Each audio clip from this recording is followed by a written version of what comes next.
Hello everyone, তো আমরা হচ্ছে ভর দুপুরে আমাদের হচ্ছে দুপুরে খাবারকে স্কিপ করে আমরা যাচ্ছি হচ্ছে ফুচকার খোঁজে। মানে এদিকে আছে একটা, ওই দূরে ওখানে আছে একটা ফুচকার দোকান। তো সেই জন্য আমরা বেরোয় পড়ছি ছাতা নিয়ে। এতটা পরিমাণ কখনো এক্সাইটেড ছিলাম না, মানে এইভাবে কখনো করতাম না, ফার্স্ট টাইম যাচ্ছি ফুচকার দোকান। এই যেখানে দেখা যাচ্ছে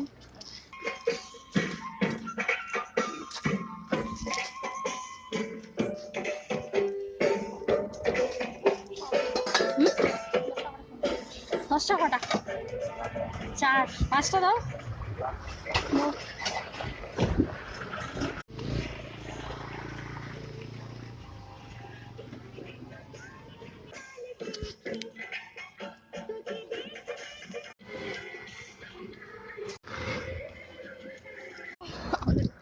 আমাদের ফুচকা কমপ্লিট। আর এই যে হচ্ছে ফুচকা, যেগুলো আমরা বাড়ির জন্য নিচ্ছি। কেমন হলো? ভালো লাগলো আমাদের। ওই যে ওই গাছটার উপরে